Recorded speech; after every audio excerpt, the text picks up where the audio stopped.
and gentlemen, welcome back to our podcast, The Moment of Men. Again, I'm co-host Sean Sims. I got my brother here, Charles Wilson, with me. Wilson.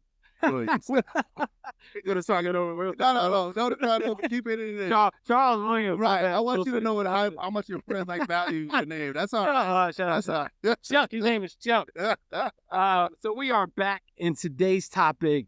Chuck picked out today's topic, and it's going to be about what? Do men know what they want? Oh, it's do men know what they want? Right. Oh, okay. All right. Do men know? Do we actually know what we want? Is that out of a relationship or what? Well, yeah, because most men, when they got their stuff together, they know what they want out of their career, right? But it's just a matter of, like with women, you have this set idea of what you want, and what God sends you is something totally different. Gotcha. So, and oftentimes I'm a big believer in, believe me, I made the mistake of trying to force what I want, but because I thought this was the ideal situation, but sometimes you have to pray and ask for discernment and let God send you what he has for you. Because the right woman makes your life easier. It doesn't make your life different. What I want to know is, are we talking about career, relationship, marriage, kids? Like, where are we going with this? What's the whole gamut? The whole gamut. So what men want out of life, right? Essentially. Right. Yeah. Right. Okay. Right. Do they know what that looks like? Yeah. And can they recognize? And if so, if they recognize it, then the question becomes is, how do they sustain that and then still maintain a piece of themselves? Because oftentimes as men, when you become head of household, you have wife, children, family, you oftentimes, or I feel, like you oftentimes, I gotta say I feel because, I don't want no, you're like, boy, I don't know, not me. No, I feel, so, I feel like you give so much of yourself that you, in a sense, lose part of yourself. This is why, once again, I feel, and according to research, men go through, when they go through midlife crisis, they get the thing, revert back to the thing they wanted at a certain level that they couldn't get or had to make sacrifices. But I'm reluctant to go down that road because also we know that women make greater sacrifices, having the children, emotional, medical, and physical changes, but to focus on men, right, and prioritizing everything. It's a lot. It's a lot because now you had a household. So ultimately, you have a partner that runs the household.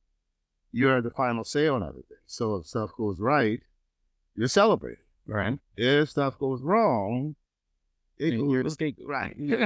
So that's a lot. That's a big, wide topic of men in life. Right. We only got an hour. Yeah, we only got an hour. Chuck, why don't we narrow it down to a specific thing that men want?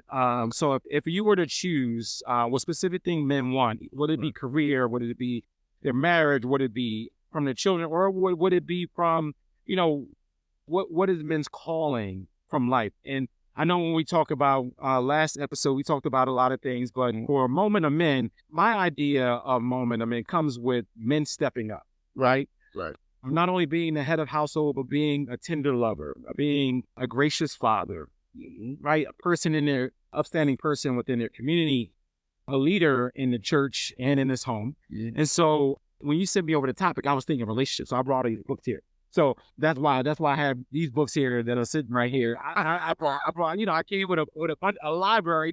These are called tools. My dad used to always tell me that, any job is easy when we have the right tool, right? So, and a lot of times men and women, married couples, don't have really good tools to work with within their marriage. And so I just brought some of these to give you guys a way or some tools to work within your marriage. So if you want to go in another direction, we can definitely go there. But when you send me over the topic, I thought that's what we were going into. So where are we going? We're going right down the path you led. Okay. All right. All right. Just want to know. So just to give you how we do our podcast here, Chuck and I came together as friends. Chuck was my client. I'm a photographer, and I used to shoot his family barbecue or his kid's birthday party, which was a barbecue for years. He would have his family over, and then we just had a conversation, and I was like, all right, time for us to link up, go out to lunch, and to learn more about each other. So, after a couple lunches and getting together and learning that we actually like each other and I was vulnerable with each other on a lot of topics, we were like, Chuck was like, yo, my boy said we should start a podcast. And I was like, okay, we should do that. And he was like, well, I don't know how to do that. I was like, Chuck, I got all the equipment. I'm a photographer, videographer. I can do that. Yeah. And so he was like, what'd you say to me? You remember what you said to me? No. You were like, I didn't know that. He was like, I was like, dude, how do you not know this? He was like, well, I didn't think that you would want to do that or just make that sacrifice. And I think I have a heart for men. I've mentored men before. I mentor children now at our church. I'm one of the leaders in our high school ministry. And they love him. And so I can't see what it is. I just love just uplifting men, because I think in our society, as I said in the first episode, that we are not a vital part of the growth of families anymore. I think women have been upheld in a much higher position than men for years now. And I think men have then taken that and acquiesced, if I can use that term, acquiesced into a position of submissiveness. And it's time that men step up and not be combative or demanding or demonstrative or any other negative term you could put, but just be that tender, loving, that servant leader in his home and with his kids.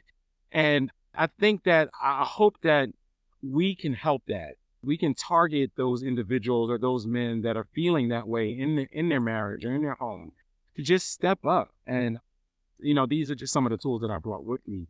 And so with that said, I think when you said, what do men want in our relationship, when we go into our relationship, Right. I think the first thing is intimate relationship with our wives.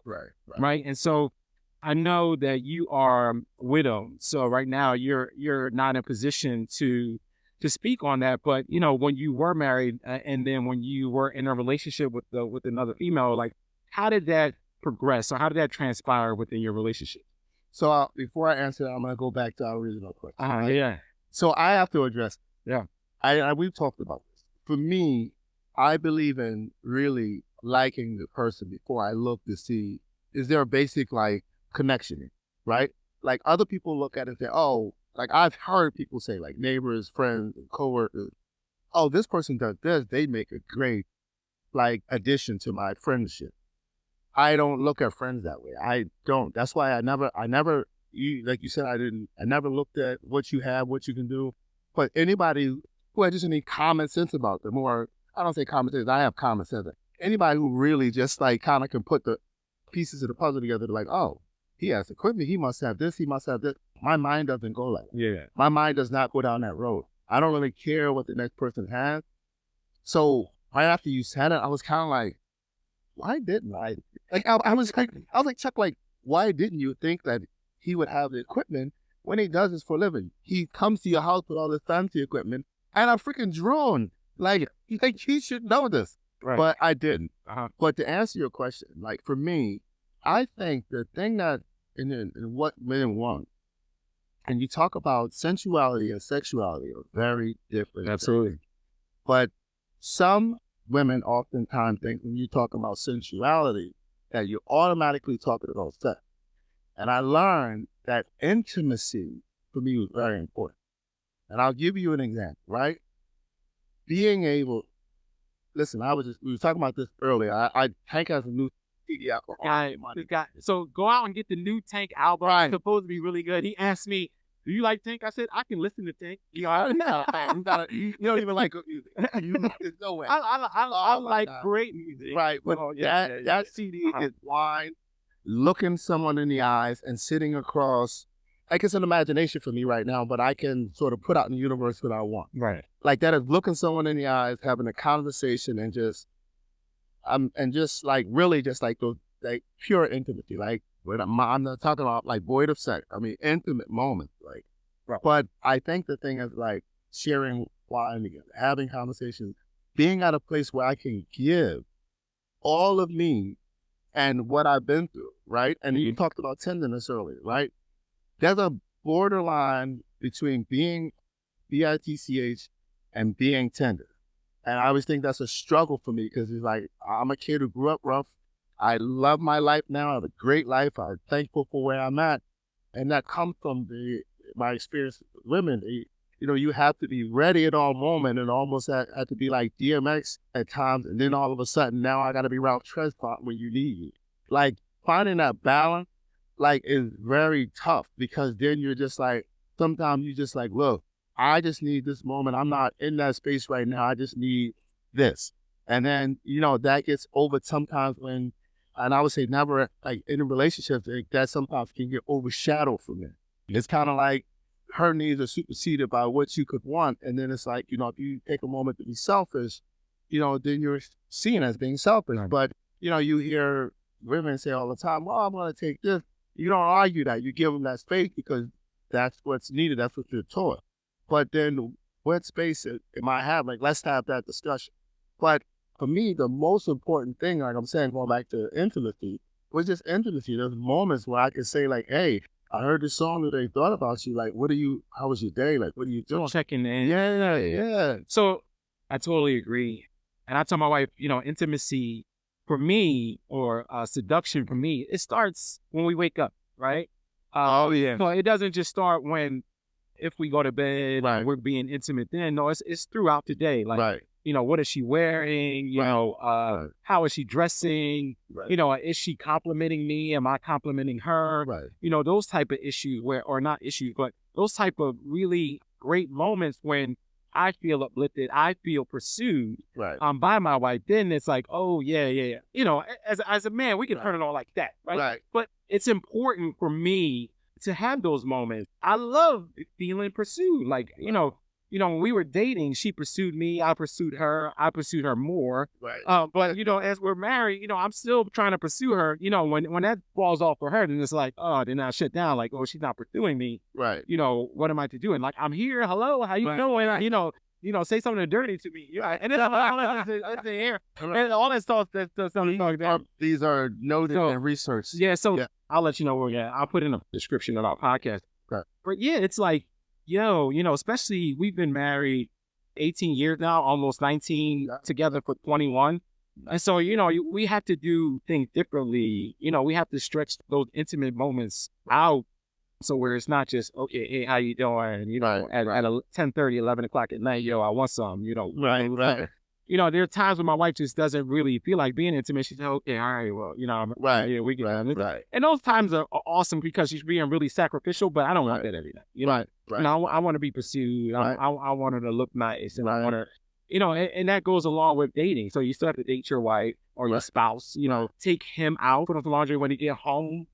Dress up. Those moments are magical to men, and it makes them feel empowered and loved when you do those things for your husband. And I'm just talking about things that I like. Right. Probably 99% of men would love that too. I don't know. That's not every case. Maybe it's reversed. But yeah, I'm just speaking about men in general, about how. And this is a book. It's called Sick of Sex, and it talks about just the lack of desire in women. And then this one is what men really want. It goes into intimacy. Those other books are basically some of the same things and some of the same principles. Most of these books are all biblically based, or it talks about the Bible. You got the Bible here, the Bible in the Bible. Sex is in the Bible. So God created sex, intimacy, and sex. He told men to leave their mother and father, cling to their wives, become one flesh. Right? Matthew 19, I believe that is. So the Bible, God created sex when he created Adam and Eve and told them to be fruitful, to reproduce and subdue the land. Right? So God invented sex. He created sex for a purpose, which was to be sacrificial and to be a gift to your spouse. Right. Well, the thing is that, there's an also passage in the Bible that says, submit you one to another. Right. Right. And there's also a book of Proverbs that says her breast is like milk and honey. It tells you, like, you're right. But I think the thing is, not being in that space for so long, I can't really speak on that. And I don't like to say anything negative, but I'm just saying, you coming from a space where as a man, you give everything. You get nothing in return. Right. And I think the thing is that what happened in your last relationship? Yeah. Okay. Yeah. And then it's like, but what happens is people expect the man to really do, and they're just like, well, you just got to do more. I don't have anything to give. Right.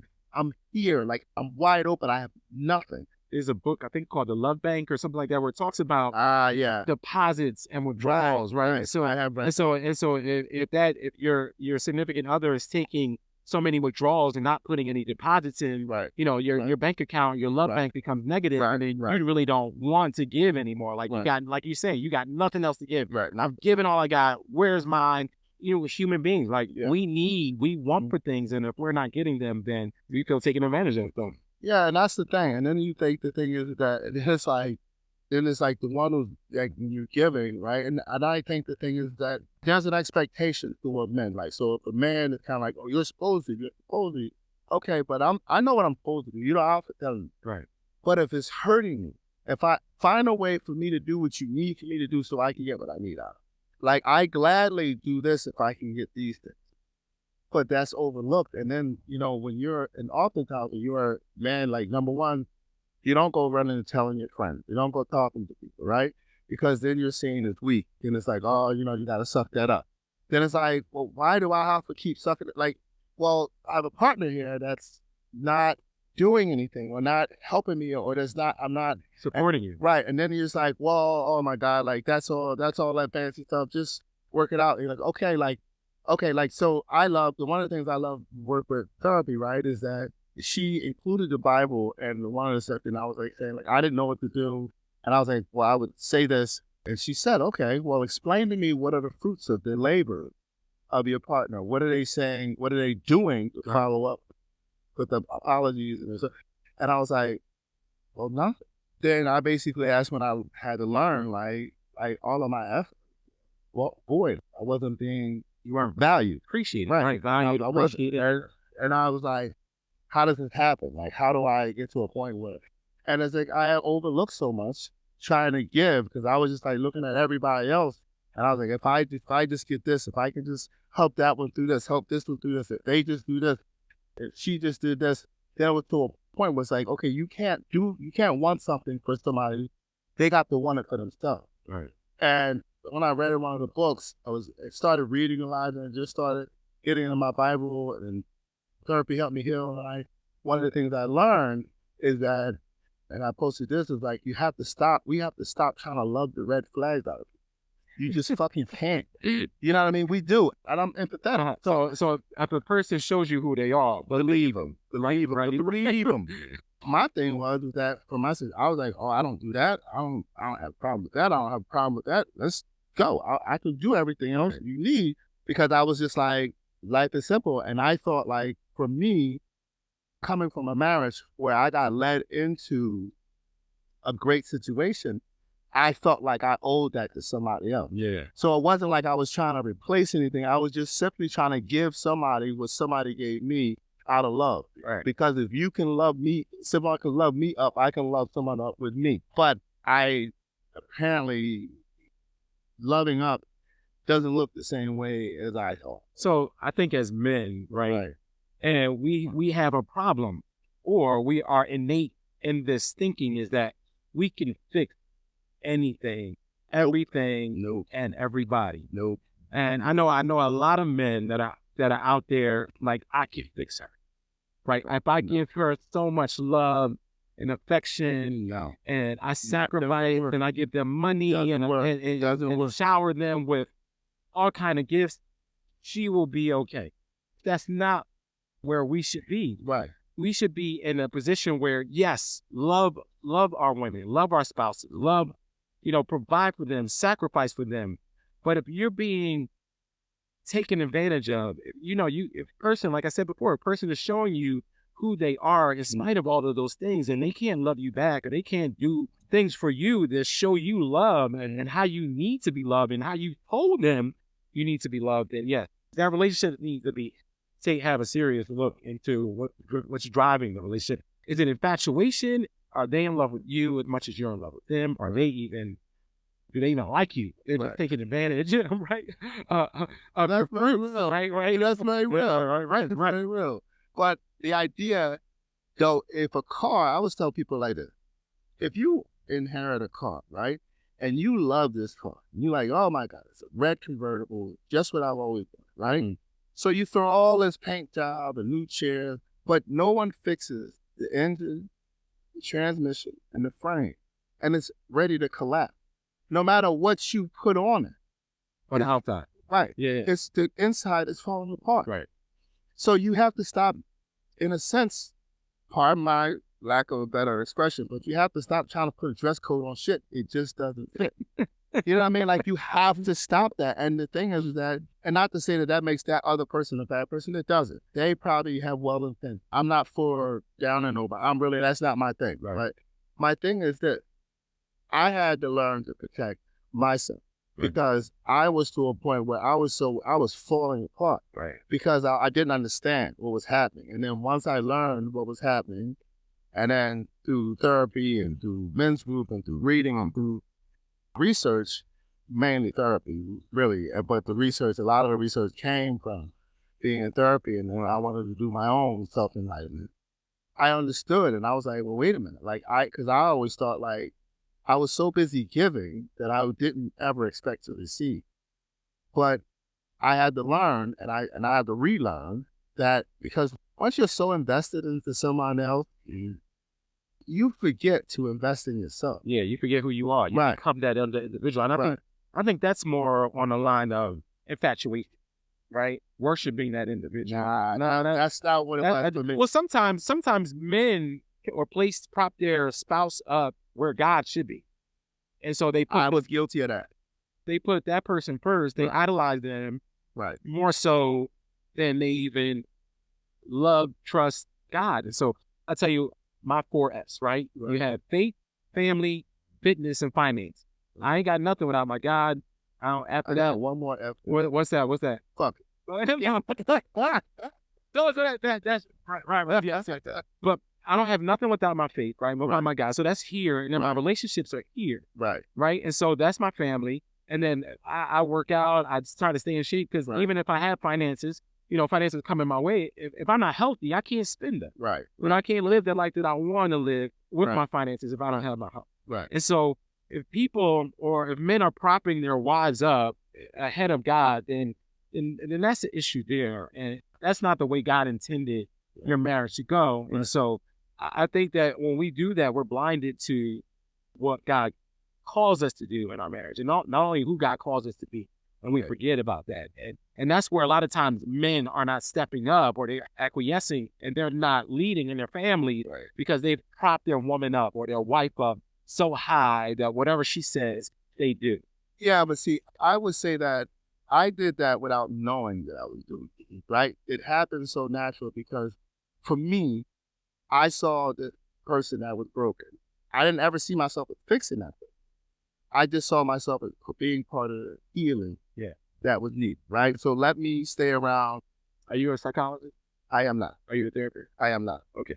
I had to learn that. Yeah, right. I had to learn. Like when I go into shoots or to businesses to do my thing as a photographer, let the professionals handle their profession. But I didn't know that I was doing that. And then but it started to be subtle hints. I remember, like, I would give advice as to, she would come to me about situations. I would say, hey, well, can you do this and do this? And this is what this feels like, and doing this.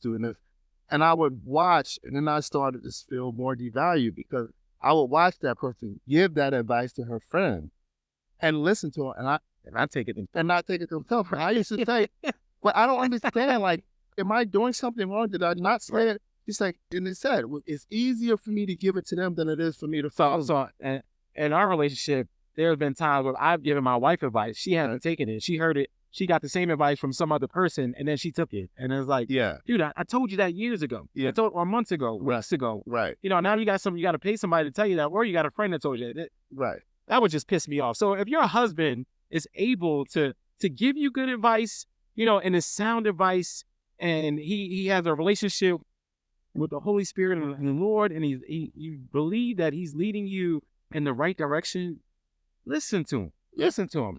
At least try it out. If you hear from somebody else, don't give them the credit. Give your husband the credit, because that's happened a lot. I'm sure in your relationship too. Yeah, but I thought, and then when I had this conversation in therapy, that was the first time she was like, she doesn't value you. She doesn't. That's why therapist told you. Yeah. Uh-huh. She was like, this is what you're saying. It doesn't mean anything to her. Whoever's around her, they mean more to her than you. That hurt. And then I had to be like, oh, shoot, maybe it is true. And then I start looking at all these situations and I start reevaluating. I'm like, okay, this needs to be fixed because I can't do this, right? I can't. And I was like, even past the point where I was like, where it was not good. And I saw the signs and heard it. And I was like, it still didn't. I just kept saying, someone didn't give up on me. I don't want to give up on somebody else. Like, if I love somebody, and you hear women say it all the time, I'm not going to give up. I want this person to know I'm there. But what you're doing is you're enabling that person because you're now, by staying, you approve of their behavior, Right. and they're never going to change. You know what I mean? And then my thing is there was more variables to it. I didn't want, then families were interlocked. I didn't want to discard all of that. I just felt like, hey, we're building. Let's keep building. But you cannot keep putting bricks on top of a sanded foundation and expect it to be solid. Right. Your foundation is weak, your whole structure will fall. Right. So I didn't see it the way it was that, and then I think the therapist asked me, did I have substance that really pissed me off? Because she used a proper term for it, but I turned on, I said, you mean like Catherine Sabo syndrome? She was like, oh, you can put it that way, but yes. And I was like, hell no. But when I looked at it and evaluated, I was trying to save, but I was not even saving myself. So what I learned is this, making sure that foundation. Right. And right now, I'm learning. The more I learn about myself, the more I want. And I'm not for everybody, right? And I have to learn that I can't help people through their own stuff because I've had it come through not my job. Right. It's not my job. I'm not interested.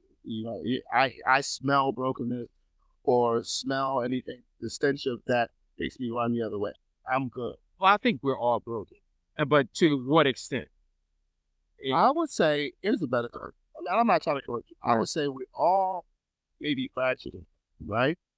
But there are individuals that are completely broken. They're severed. They're shattered. Right. So, You gotta find a bag and right.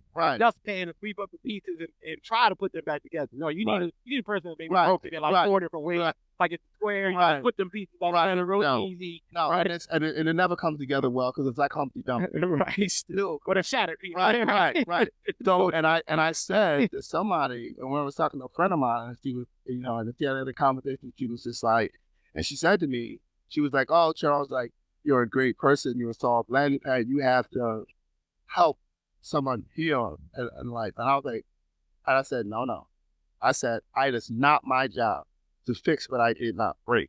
And I said, those of us who are whole know not to walk in fractured places. Right. Like, I just know that for me, I don't belong. It's nice, the intention's good, but no thank you. I'm okay being alone. I love me. And that took me a long time to get that. You lose someone and you have a death in the house and you lose family and then you lose people and then you're trying to figure it all out. Right. And then you try to figure out someone else into that. Like, I'm to a point now, I want less stress and I just want to be where I'm at. Like, I am to a point where I'm figuring out just me at 50 and I'm okay with that. What I'm hearing a lot, what you're saying is that, therapy has helped you. Yeah. Therapy is a great tool for all individuals who are dealing with issues. And I think that therapy can help you to have a better relationship. Couples counseling, individual counseling, sex therapy.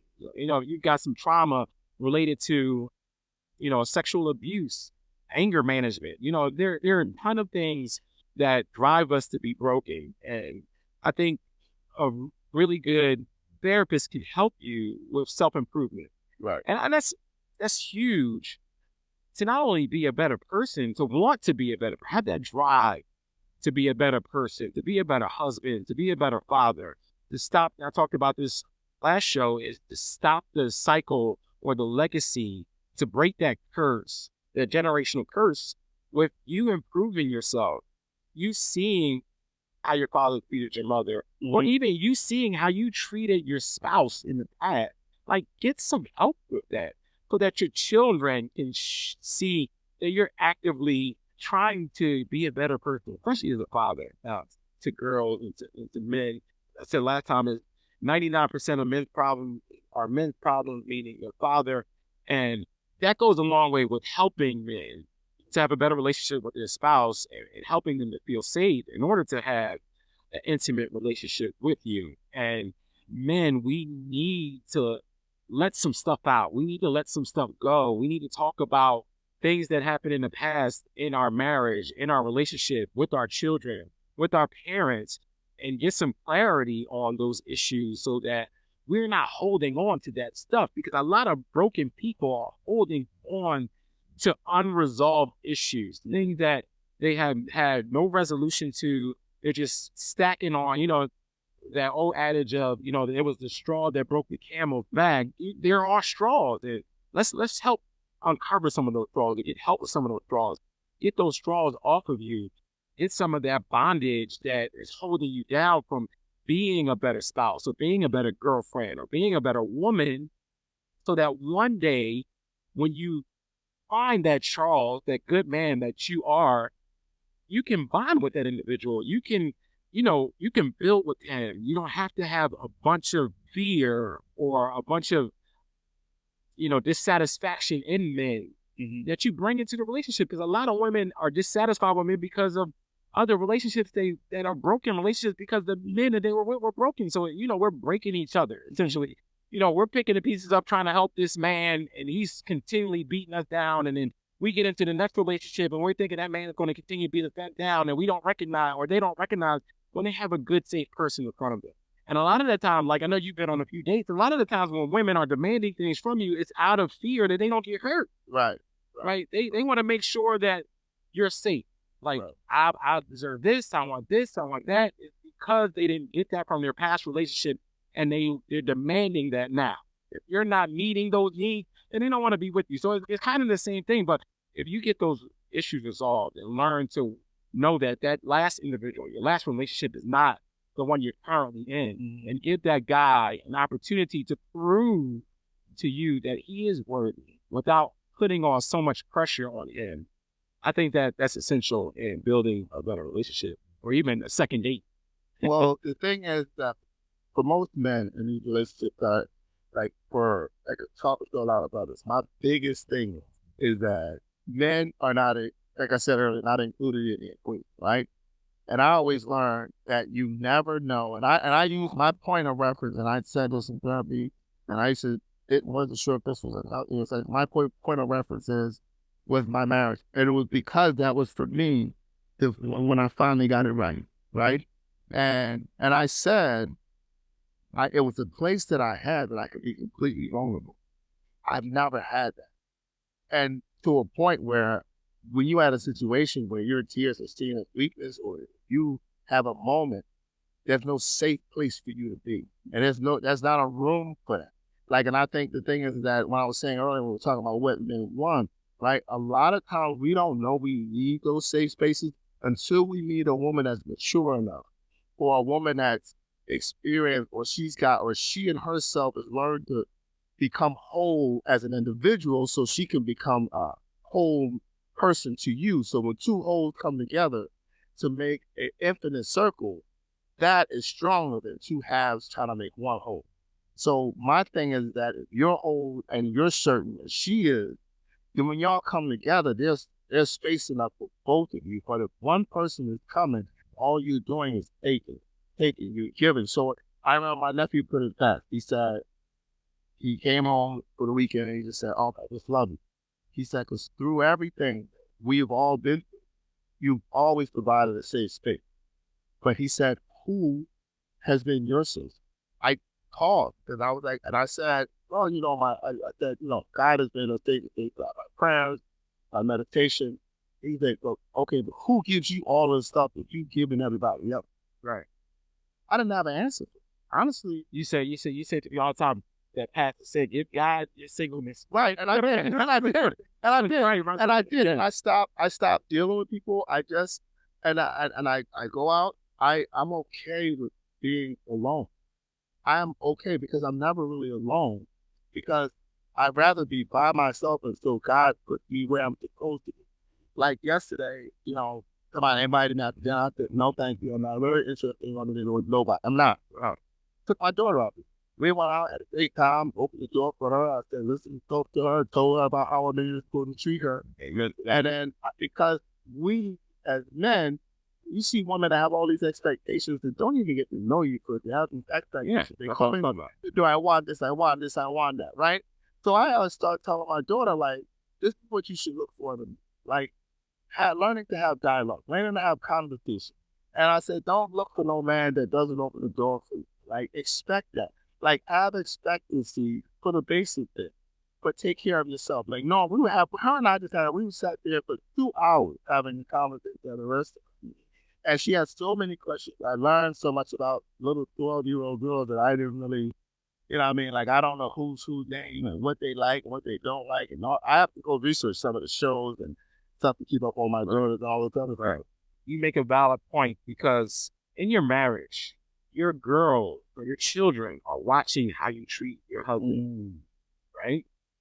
So if you're yelling, you're cursing at him, you're demeaning him, you're disrespecting him, you're disregarding him, you're not loving him, you're training your children to do the same to their spouse. Yep. To disrespect them, to not love them. If you're not showing how to treat your husband in your marriage, you are definitely showing your kids how not to treat their spouses or how to treat their spouses when they get married. And I pray for my children and their spouses. I pray for my grandkids, even though my kids are not, none of my kids are in the age where they're, I have two, but my kids aren't married. So I pray for my grandkids that and my future sons and daughter-in-laws so that they not only have a fear of God and know who he is, but they love my children. And that my children have seen me take care of my wife, have seen me dote over her, to date her. My wife and I have spent thousands upon thousands of dollars on our relationship. We invest in our relationship because we know that our relationship is essential in our family. So we invest money into our relationship. We go on trips. We go to Weekend to Remember's family life events. We go to, just going out to bed and breakfast for a weekend, long weekends here and there. We spend a lot of money in that, right? And so my children see that. And so they see a loving relationship, and hopefully when they're married, they will do the same. But if you're not modeling that for your children, then you can't expect your children to have a good relationship. And you're going to be intertwined in all this craziness with their spouses. This spouse is calling you, say, hey, this is what your daughter is kind of doing, right? Or they're not doing. Right. No, you're not going to, and if you're coming from unhealthy, you're not going to know what to do. You don't have to do your stuff. Right. And so what you're doing with your daughter is very important so that she can see how a man should treat her, what to expect, but also, to model for her how she should treat a man, because it's nothing more important than that's self-sacrifice. So if you're able to teach her how to treat her husband and she finds herself a good man, then he's going to take care of her. You don't have to worry about that. You have to worry about knocking down the door, coming in there with a shotgun, like, yo, you did what to my daughter? Right. And so my point is, model for your children, if no one else, how to treat your spouse. Well, and I always say this. In one of the conversations I had with my daughter yesterday, is I said, I've been the bad guy and I've been the good guy. I said, I like being when I was younger and didn't have the tools, coming from fractured family and my parents were not together. I said, coming from all that and trying to figure it out myself without guidance was tough for me. Right. And then, I get into relationships and I only know the idea how to be a man from what the streets teach. But once I got the tools and proper guidance and I learned, I went back and I still apologize to those in my younger years that I was hurt, that I was not the best person. I'm sorry that if I've seen them, I'm not afraid to apologize, right? Okay. I'm also not afraid to live in what I am now. No one's going to pull me back to hold me accountable for who I was 35 years ago. Like, I'm not going to do that anymore. You know what I mean? But also at the same time, and that's another thing too, part of freeing yourself is not punishing yourself, right? I've done things and I've allowed things in my life, right? And I take responsibility. But what I will not do is no longer will I ever accept less than I am And my motto used to be is simple as that. As a man, you not knowing and not certain of things, I would like, my motto was, if I give her all of what she needs, I'm going to get all of what I need, right? And that's not always the case. No, that never really changed. Some people, some people are just, they can take. And then what I thought, and I thought like as a man, I thought manipulation was on the part of somebody like who was the head of the relationship. I looked at manipulation the same way I looked at sexual harassment. The person who has it all can manipulate. But then when you look at all, these takers out here, whether it be men or women or in relationships, and you have this person buying them and doing everything for them, and they do nothing in return. Mhm. You know what I mean? Then I had to learn, like, I thought, like, no way can I be manipulated, and I was. Right. But I had a hard time with that. And then going through therapy, I had to realize that, here's another one. It's a funny story. I think you and I talked about this. I had to learn that I'm a good person. Right. And I was like, I started naming everything I did in my life, right? And I'm like, it's no way I'm a good person. God is forgiving you with that. Right. God is forgiving you. Right. for that, brother. But I'm looking, I'm blaming like Mother Teresa, like Mahatma Gandhi, like I'm going down the list of all these people. That are good people. Right. He says, well, you've done nonprofit work, you've helped people, you've done this, you open your doors to people, you raising your niece and nephew, you did this, you raising other people's kids, you're doing it. She said, tell me where the wrong is. And it took me literally about a month to get that past my head. Because the first time she said it, I was like, oh, you calling me? I said, listen, the one thing I'm not soft. Like, we're not going to eat. And then I had to really process that. I had a hard time. So now I'd say it all the time, I'm a good dude. Because that was the hardest part from where all the stuff I've done in my life. I'm just like, no way. She's like, well, nurse, you help this people, you do this, this is. She's like, and you help this one. I was like, yeah. But that's what you told you. He said, no, that's a good thing. I still had a hard time with that. That's a good thing. Right. I had a hard time with that. And I had to learn to accept that. And then I think the thing is that probably when I was in certain situations, I felt like, oh, well, this is kind of what I deserve for this or that. But not allowing myself to forgive or to know that I'm forgiving or to know that God, this is not God's plan. This is my plan of self-sabotage. You know what I mean? That was just hard, man. And I had to learn that. And then, when people often call you good and kind, it means somebody they can take advantage. So having somebody, and I've given so much. Yeah. I've given so much to open my door for people have done that. And then the thing is that, so I've learned to protect myself. I just have to cut people off because it is not my job, and I've set boundaries. And it's not my job to give up part of my language, but it's not my job to give a shit about how somebody feel about the boundaries that I set. Because I have to protect me and my children primarily.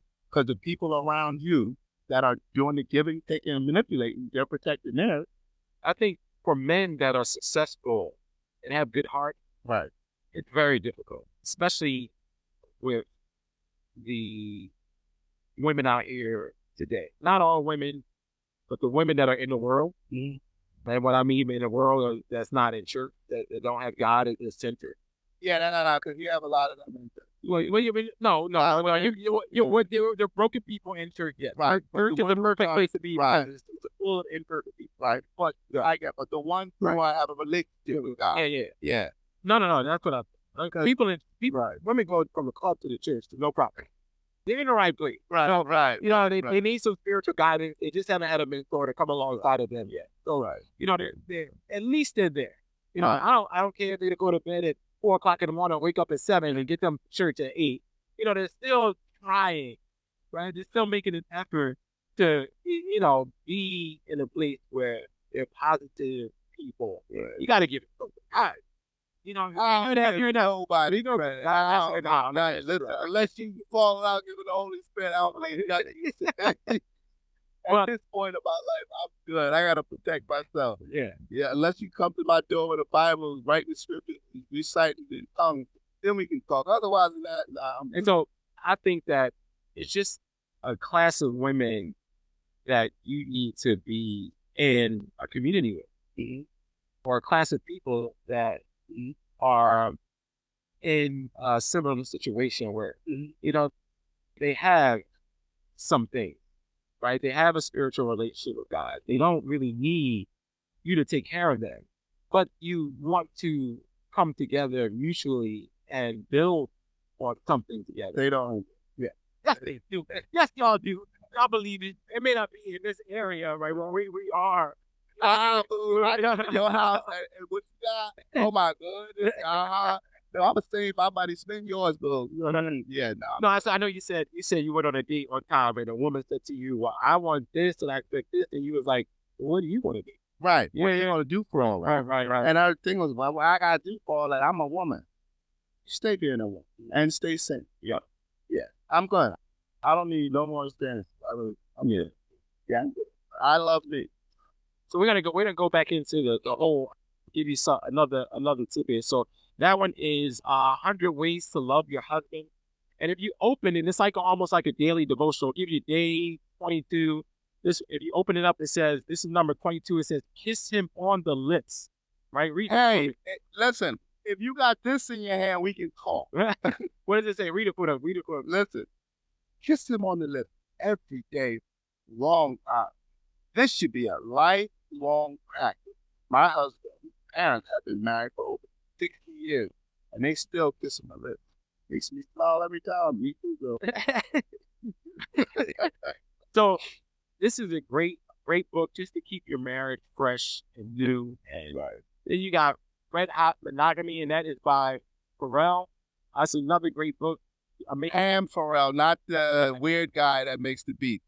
Making your marriage sizzle. I think we all can use a little bit of sizzle in our marriage, especially if you've been married for a long time. You know, newlyweds, you can always tell when newlyweds walking around because they're hugging all over each other. They don't ever leave each other.